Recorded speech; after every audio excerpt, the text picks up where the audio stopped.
मैं सदानंद शाही काशी हिंदू विश्वविद्यालय में हिंदी का अध्यापक हूँ। आज प्रेमचंद की अत्यंत महत्वपूर्ण कहानी कफन के बारे में ये पाठ है। इस पाठ का उद्देश्य है जिसमें हम कफन कहानी का कथासार क्या है उसके बारे में जान लें, कफन के जो चरित्र हैं उन चरित्रों के बारे में जान लें और कहानी का मूल उद्देश्य लेखक का क्या है उस मूल उद्देश्य को जान सकेंगे।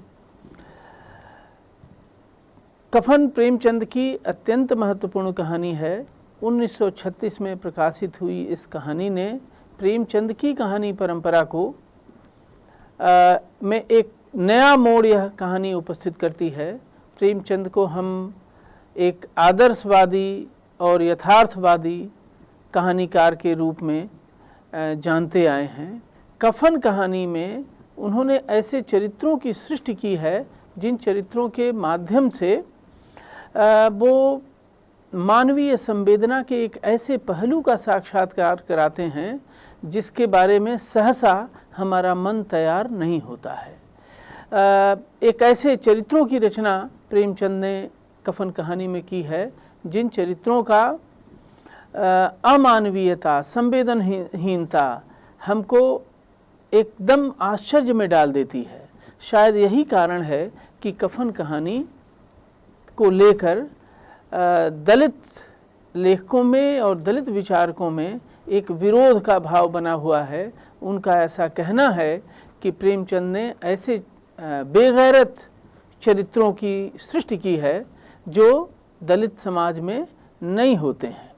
लेकिन कहानी का पाठ हमें यह बताता है कि प्रेमचंद ने इस तरह का कोई दलित विरोधी चरित्र का जानबूझकर सृजन नहीं किया, बल्कि ऐसे मानवीय परिस्थिति में पड़े हुए चरित्रों का सृजन किया है और उनके माध्यम से समाज की एक ऐसी गहरी सच्चाई को, जिस गहरी सच्चाई के भीतर अभाव में पड़े हुए व्यक्ति का किस तरह से अमानवीकरण हो जाता है, इसकी चर्चा प्रेमचंद करते हैं। कहानी का जो सार है, संक्षेप है, इसका एक सबसे प्रमुख पात्र है घीसू और माधव। घीसू पिता का नाम है, माधव उसका बेटा है। एक अंधेरी रात में दोनों घर के बाहर अलाव के पास बैठे हुए हैं। कहीं से वो आलू चुरा कर लाए हैं और वह आलू अलाव में भुन रहे हैं और उस भुने हुए आलू से अपना पेट भरने के इंतज़ार में है। इसी बीच माधव की जो पत्नी है बुधिया, वह प्रसव के पीड़ा से कराह रही है और छटपटा रही है। बार बार उसकी छटपटाहट, उसकी कराह इनके कानों तक पहुंचती है, लेकिन ये दोनों पिता पुत्र आलू के लोभ में वहाँ से खिसकते नहीं हैं। उनके मन में ये आशंका बनी हुई है कि मैं अगर चला जाऊँगा तो आलू का ज़्यादा हिस्सा पिता खा जाएगा या बेटा खा जाएगा। दोनों एक दूसरे को भेजने की कोशिश करते हैं, लेकिन दोनों में से कोई जाता नहीं है और आलू खा करके वो सो जाते हैं। इस आलू खाने के क्रम में ही वो घीसू एक दावत की याद दिलाता है और उस दावत की चर्चा होती है और वो ऐसे सो जाते हैं। प्रेमचंद लिखते हैं कि जैसे दो अजगर गेड़ुरिया मारे सो रहे हों, वैसे सो जाते हैं। उधर दर्द से छटपटा कर रात में बुधिया की मृत्यु हो जाती है। कहानी यहाँ से शुरू होती है। अगले दिन सब रोते पीटते हैं। कफन का पैसा उनके पास नहीं है। वो गांव में जाते हैं और ठाकुर से, इनसे उनसे अनुनय विनय प्रार्थना करके कफन के लिए पैसा प्राप्त करते हैं। उनको कुल 5 रुपए मिलते हैं। दोनों पिता पुत्र कफन खरीदने जाते हैं, लेकिन दरअसल उनकी मंशा कफन खरीदने की नहीं है। वो 5 रुपए की इतनी बड़ी राशि पाकर भर पेट भोजन करना चाहते हैं और भर पेट जी भर कर शराब पीना चाहते हैं। तो दोनों बाज़ार में अच्छे से अच्छे कफन को रिजेक्ट करते हुए अंततः मदिरालय पर पहुंचते हैं और वहां छक कर भोजन करते हैं और शराब पीते हैं। वहां पर वो दान देते हुए भी दिखाई पड़ते हैं। दोनों के मन में एक सवाल पैदा होता है कि फिर उसको कफन मिलेगा कि नहीं मिलेगा। पिता जो ज़्यादा दुनिया देख चुका है, घीसू, वह कहता है कि नहीं, तुम निश्चिंत रहो, उसे कफन मिलेगा। यही लोग दोबारा कफन के लिए पैसा देंगे। और यह बातचीत करते करते वो दोनों शराब पीकर वहीं कबीर का एक निर्गुण गाते हुए ठगनी क्यों नैना झमकावे वहाँ गिर पड़ते हैं। प्रेमचंद के इस कहानी के दोनों ही पात्र कई बार लगता है कि एक ही व्यक्ति के 2 हिस्से हैं, घीसू और माधव। दोनों निकम्मे, कामचोर, आलसी, झूठ बोलने वाले, इस तरह के पात्र हैं। प्रेमचंद कहानी में इसका विवरण देते हैं कि जब मेहनत करने वाले और कठोर परिश्रम करने वाले किसानों की को भी पेट भर भोजन अगर नहीं मिल रहा है, तो ऐसी सूरत में ये जो आलसी और निकम्मे हैं, ये आलसी और निकम्मे चरित्र ज़्यादा समझदार हैं, जो कम से कम अपना शोषण नहीं होने दे रहे हैं। इन दोनों को बहुत, घीसू और माधव को बहुत ही संवेदनहीन और संवेदनहीन मनुष्य के रूप में, हृदयहीन मनुष्य के रूप में इसका चित्रण, इसकी व्याख्या की जाती रही है। क्योंकि जो बुधिया इनके घर की गाड़ी चला रही है, वह आज उसके जीवन और मरण का संकट पड़ा हुआ है। उस संकट की स्थिति में भी घीसू और माधव आलू का लोभ छोड़ करके और घीसू बुधिया के पास नहीं जा रहे हैं। यह संवेदनहीनता की हद है। इस संवेदनहीनता की हद तक पहुंचाकर प्रेमचंद इन दोनों पात्रों के माध्यम से समाज के उस रूप को दिखाने की कोशिश करते हैं कि समाज के भीतर कितनी नृशंसता मौजूद है, कि एक वर्ग जो बैठकर गुलछर्रे उड़ा रहा है और दूसरे के श्रम का शोषण करके अपने ऐशो आराम की स्थितियां मुहैया कर रहा है, वहीं दूसरी ओर ऐसे लोग हैं जो खेतों में कट रहे हैं, फसल उगा रहे हैं, पैदा कर रहे हैं, लेकिन वे लगान और बेदखली और मुफ्तखोरी के शिकार हो रहे हैं।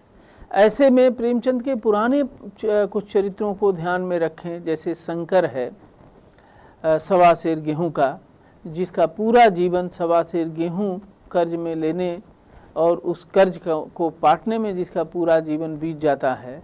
ऐसे पात्रों की तुलना में ये घीसू और माधव जैसे पात्र, जो घीसू और माधव जैसे पात्र जो हर तरह से निकम्मे, आलसी, कामचोर हैं, और तभी इनको काम मिलता है जब वो सामने वाला यह संतोष कर ले कि 2 आदमी की मजदूरी देकर हम एक ही आदमी का काम लेंगे, तभी इनको काम मिलता है। लेकिन कुल मिलाकर ये दोनों पात्र अपने को शोषण से बचाते हैं। अगर ध्यान से आप देखें तो ये पात्र ऊपर से जितने संवेदनहीन दिखाई पड़ रहे हैं, उतने संवेदनहीन हैं नहीं। ध्यान कीजिए, वो अलाव पर बैठे आलू खाने में मशगूल हैं, लेकिन उसी बीच एक ध्यान यह जाता है कि अगर कोई बच्चा हुआ तो फिर बच्चे के पालन पोषण के लिए और प्रसव के बाद बुधिया के लिए जो उपाय करने होते हैं, वो सारे उपाय हम कैसे करेंगे? हम इतने निहंग हैं, इतनी घर में जो है कोई चीज़ नहीं है, तो हम उसकी देखभाल कैसे करेंगे? यह बातचीत उनके भीतर की गहरी मानवीयता को प्रमाणित करती है। दूसरी ओर जब बुधिया की मृत्यु हो जाती है और दोनों कफन खरीदने जाते हैं और कफन खरीदने के बजाय मदिरालय की ओर चले जाते हैं और शराब पीने लगते हैं, और शराब पीने के बाद दोनों के बीच एक वार्तालाप होता है। माधव पूछता है घीसू से कि आखिर इतना उसने श्रम किया था, इतनी उसने देखभाल की, हाड़ तोड़ मेहनत करके हम लोगों को पाला पोसा, और वो बिना कफन के चली जाएगी, और उसको बिना कफन के जाएगी तो उसको स्वर्ग कैसे मिलेगा? और उसके बाद घीसू जो बताता है तफसील से कि उसको अगर स्वर्ग नहीं मिलेगा तो क्या इन मोटे मोटे लोगों को स्वर्ग मिलेगा, जिनको कि इन मोटे मोटे लोगों को स्वर्ग मिलेगा जो धर्म के नाम पर पाखंड करते हैं और वास्तविक श्रम और वास्तविक मनुष्यता जिनके भीतर नाम मात्र को नहीं है। इसलिए तुम निश्चिंत रहो, बुधिया को निश्चित तौर पर स्वर्ग मिलेगा। एक प्रसंग आता है जिस प्रसंग में वो ठाकुर के दावत की चर्चा आती है। तो ठाकुर के दावत की जिस गौरवशाली ढंग से उसका वर्णन प्रेमचंद ने किया है, क्या शानदार दावत थी। और उसमें माधव पूछता है एक एक चीज़ के बारे में, पूरी डिटेलिंग है कि वो पूरी है तो सब्जी है तो रायता है तो यह है तो वह है। फिर माधव पूछता है कि तुमने कितनी पूड़ियाँ खाई होंगी? तो घीसू कहता है कि 20 तो कम से कम खाई ही होंगी। ये कहता है कि मैंने 50, मैं होता तो मैं 50 खा लेता। तो भूख और अभाव आदमी को की संवेदना को किस हद तक सीमित कर देता है, यह सारा यह सब कुछ प्रेमचंद अपने इस विवरण से प्रत्यक्ष करते हैं। और उसके बाद जो घीसू है वो एक और बात की ओर इशारा करता है। वो कहता है कि पहले तो माधव पूछता है कि बाबा अब कोई ऐसी दावत क्यों नहीं देता? तो उस पर घीसू जवाब देता है कि अब ऐसे लोग हैं जो खाली केवल पैसे पर जिनका ध्यान है, जो पैसा तो कमाना चाहते हैं, जो लगान तो लेना चाहते हैं, लेकिन दावत करने के नाम पर उनको किफ़ायत सूझती है। वह एक तरह से प्रेमचंद का जो लेख है महाजनी सभ्यता, उस महाजनी सभ्यता की बात जो एक नई तरह की मुनाफे की महाजनी की संस्कृति पैदा हुई है, उस संस्कृति की आलोचना करता है घीसू और कहता है कि अब उस तरह के दिल दरियाव ठाकुर नहीं मिलते हैं, अब सबका ध्यान पैसे पर टिका हुआ है। इस कहानी में प्रेमचंद ने एक और महत्वपूर्ण पहलू की ओर ध्यान उठाया है। कफन, कहानी का शीर्षक है कफन। कफन का संबंध अंतिम संस्कार से है और उस अंतिम संस्कार का संबंध व्यक्ति के स्वर्ग जाने या परलोक जाने, अगले जन्म से जुड़ा हुआ मसला है। कहानी में हम देखते हैं कि हमारे जो दोनों प्रमुख पात्र हैं वह कफन के लिए जाते तो हैं लेकिन कफन खरीद नहीं पाते हैं। उनके भीतर जो एक संवेदनशीलता है कि इस आत्मा का क्या होगा, वह स्वर्ग में जाएगी कि नरक में जाएगी, उसका क्या होगा, वहाँ पर पूरी जो बहस है वह बहस इस परलोकवाद को, इस दूसरे जन्म को, इस धार्मिक कर्मकांड को का प्रत्याख्यान करती है। और बड़े साफ शब्दों में दुखी बड़े साफ शब्दों में घीसू ये कहता है कि भाई ये जो मोटे मोटे लोग हैं, ये जो अमीर लोग हैं, जो धर्म का दिखावा करते हैं और स्वर्ग में जाने का दावा करते हैं, जिन्होंने स्वर्ग पर एक तरह से इजारेदारी कर रखी है, ऐसे लोग वास्तव में स्वर्ग के हकदार नहीं हैं। ये जो बुधिया है जिसने कि हमारे लिए इतनी मेहनत की और इस तरह से श्रमशील जीवन इसने जिया, तो इसका जीवन ज़्यादा सार्थक है। और अगर कोई भगवान होता होगा तो वह भगवान निश्चित रूप से न्याय करेगा और इस बुधिया को स्वर्ग में अच्छी जगह मिलेगी। इस कथन से एक तरफ तो जो धार्मिक पाखंड प्रचलित है समाज के भीतर, उस पर ये चोट करते हैं और ये सवाल उठाते हैं कि हमारा समाज कितना नृशंस है कि मरने के बाद वही समाज दया के नाम पर, दानवीरता के नाम पर, उदारता के नाम पर, धार्मिक कर्मकांड के नाम पर दान तो दे रहा है, लेकिन यही पैसे अगर समय से मिलते तो हम बुधिया का इलाज करा सकते थे। अब हम इलाज कैसे कराएं? इलाज के लिए हमारे पास पैसे नहीं हैं। ऐसे वक्त में जो डॉक्टर की फ़ीस इतनी ज़्यादा है, दवाइयाँ इतनी महंगी हैं, ओझा तक झाड़ फूंक करने के 1 रुपये मांगता है, तो हम इस असहायता में हम उसकी देखभाल कैसे करें? यह एक ऐसा नृशंस समाज है। प्रेमचंद की यह कहानी बहुत खूबसूरती के साथ उस नृशंसता की ओर इशारा करती है जो मृत्यु के बाद की परवाह तो करता है, लेकिन जीवित रहते समय का जो दुख है, जो दर्द है, उसकी परवाह नहीं करता।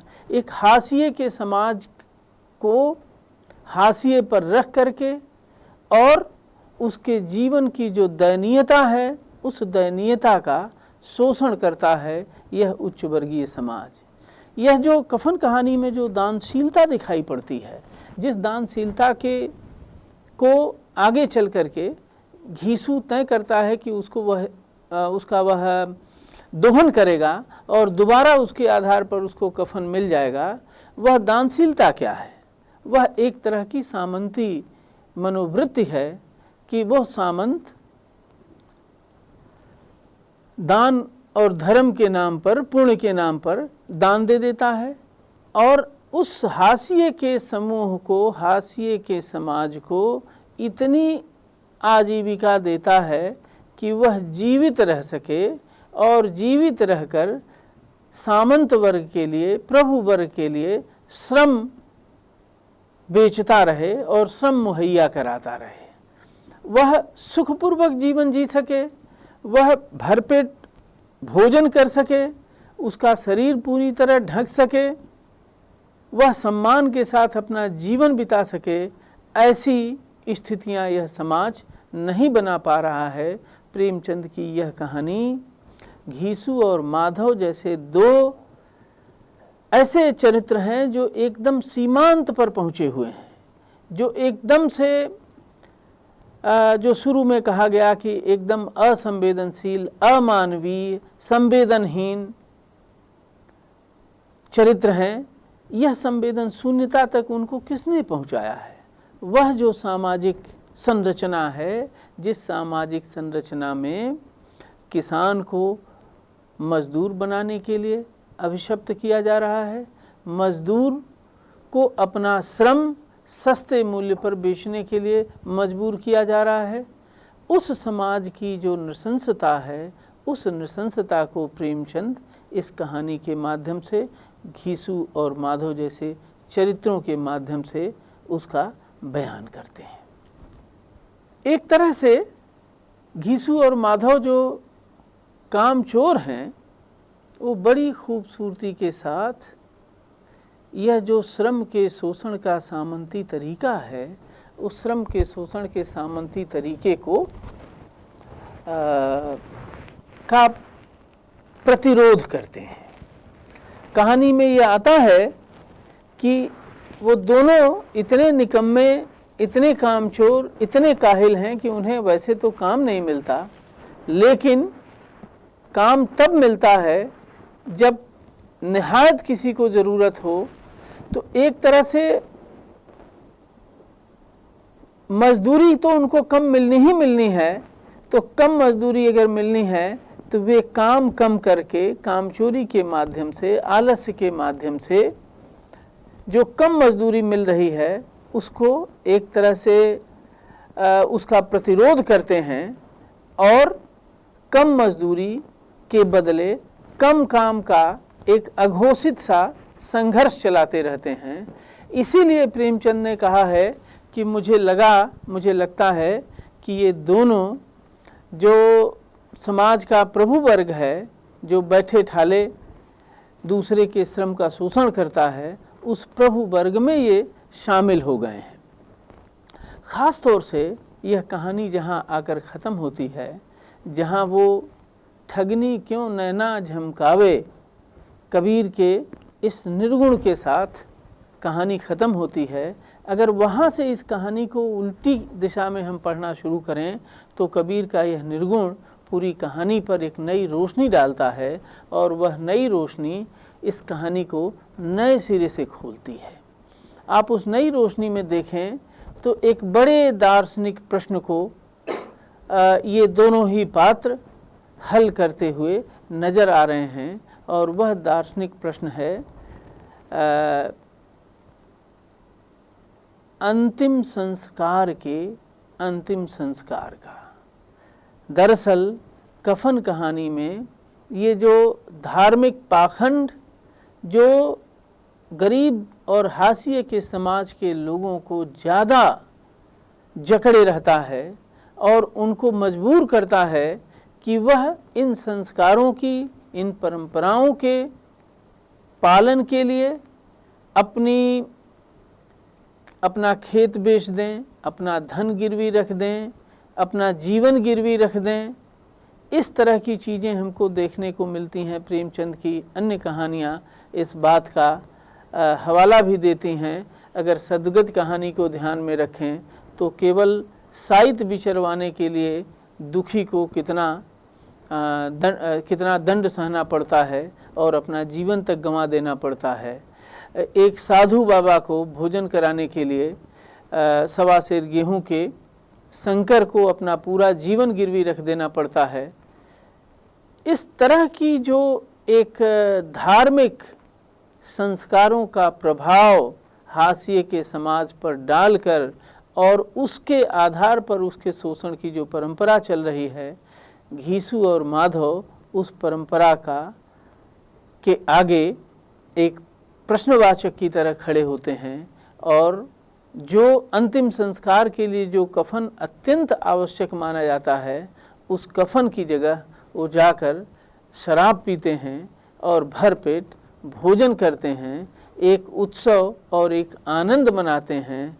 वो यह सोचते हैं कि शायद इस उत्सव, वो कहता भी है कि अरे उसको स्वर्ग नहीं मिलेगा, जाते जाते मरने के बाद भी वो हमारे लिए उत्सव का ऐसा इंतज़ाम कर पाई, ऐसे दिव्य भोजन की व्यवस्था कर पाई, तो उसको स्वर्ग नहीं मिलेगा तो किसको मिलेगा।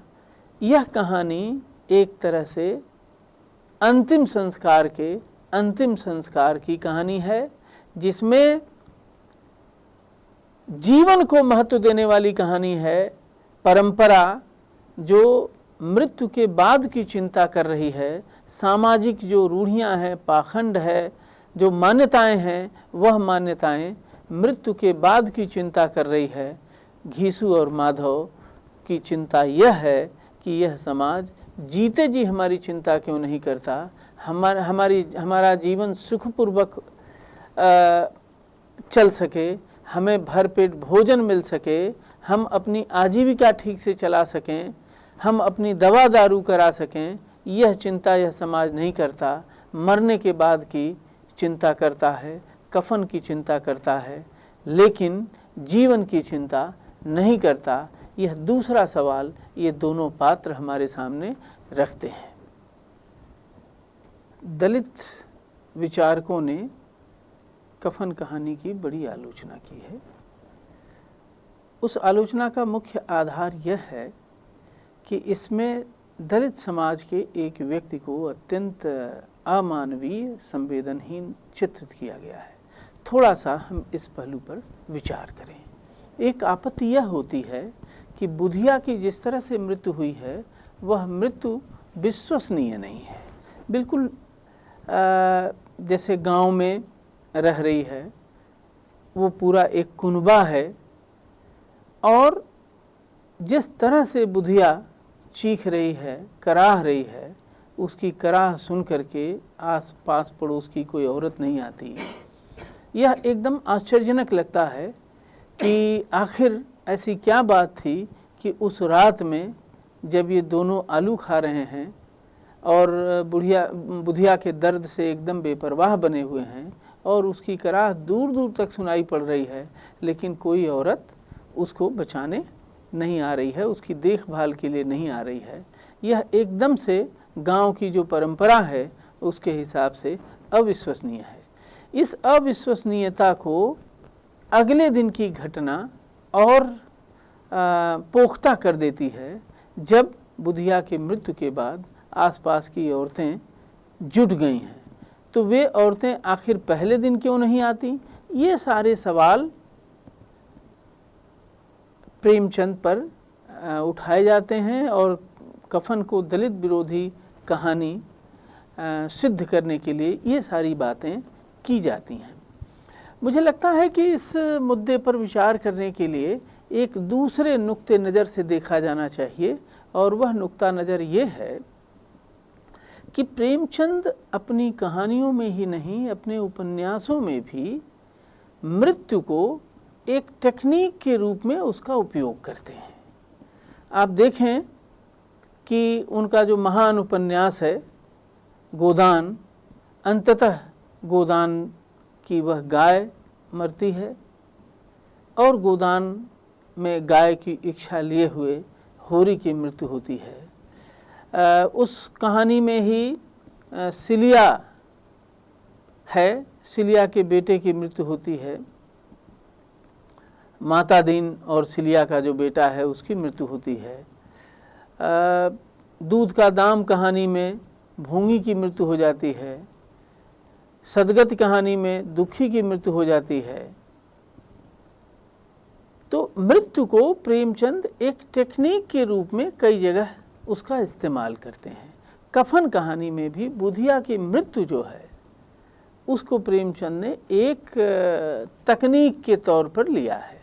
तो अगर हम इस कहानी को यथार्थ के इतने आग्रह में जाएंगे और इतने डिटेल में सच्चाई के साथ उसका तालमेल बैठाएंगे तो हम कहानी की जो समझ है हमारी, और कहानी ये नहीं भूलना चाहिए कि कहानी एक रचनात्मक विधा है और वह कोई अखबार की रिपोर्ट नहीं है और यथार्थ का कोई विवरण नहीं है।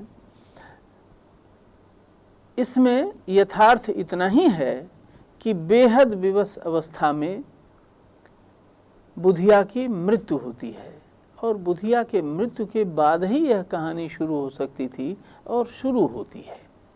तो इसको बजाय इसके कि हम यह देखने की कोशिश करें कि चूँकि ये एक हाशिए के समाज के व्यक्ति थे, दलित समाज के व्यक्ति थे और प्रेमचंद जानबूझकर उनके भीतर यह अमानवीयता दिखा रहे हैं, तो शायद हम अपनी ही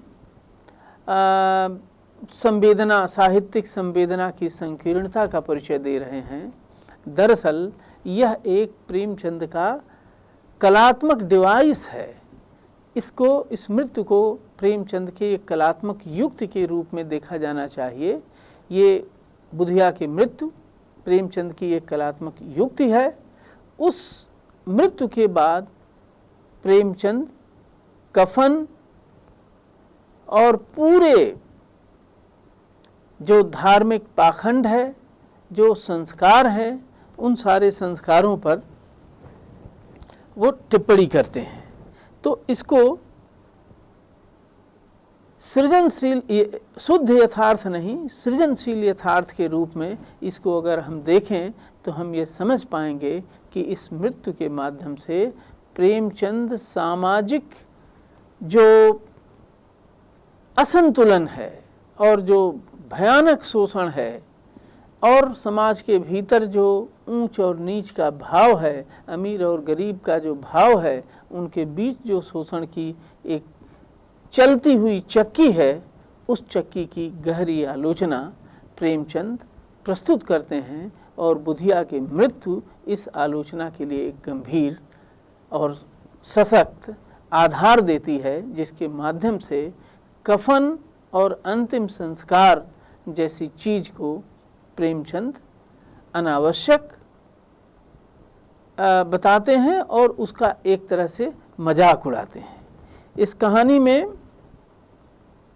जैसा कि शुरू में कहा गया, महाजनी सभ्यता जो धीरे धीरे हिंदुस्तान की धरती पर उतर रही थी और मुनाफे की संस्कृति हमारे समाज को प्रभावित कर रही थी, उस मुनाफे की संस्कृति का, महाजनी सभ्यता का बहुत अच्छी तरह से विरोध किया गया है, उसका मजाक उड़ाया गया है। और जो दावत प्रसंग है ठाकुर के यहाँ, उस दावत प्रसंग के बहाने आज के जो पूंजीपति हैं, जो घीसू और माधव के समय के पूंजीपति हैं, उन पूंजीपतियों पर जिनमें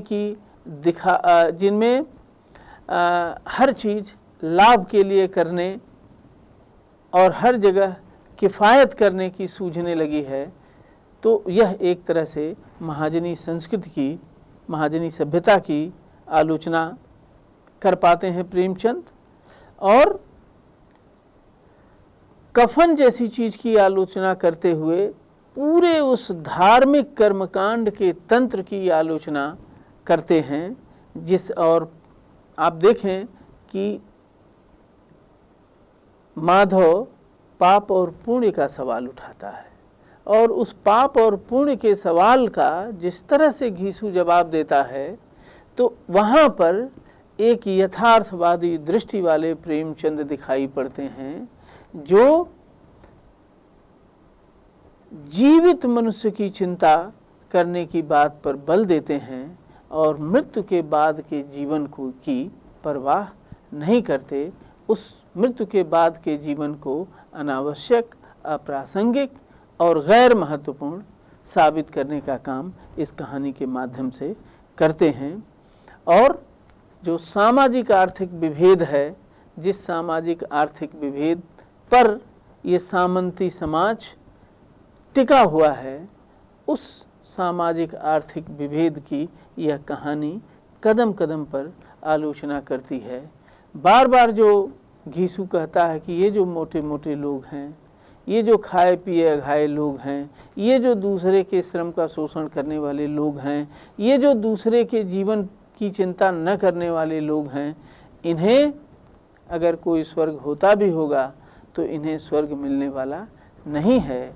तो एक तरह से ये कफन कहानी के माध्यम से प्रेमचंद भारतीय समाज के एक ऐसे क्रूर यथार्थ का चित्रण करते हैं, उसका अंकन करते हैं, उसे हमारे सामने मूर्त करते हैं, जिसमें मनुष्य की मानवीयता ख़त्म हो जाती है। भूख के मारे, अभाव के मारे, जो साधनहीनता के मारे वह मनुष्य नहीं रह जाता, उसकी सारी चेतना अपना पेट भरने तक सीमित रह जाती है। प्रेमचंद इस क्रूर सामाजिक ढांचे पर इस कहानी के माध्यम से ज़बरदस्त प्रहार करते हैं।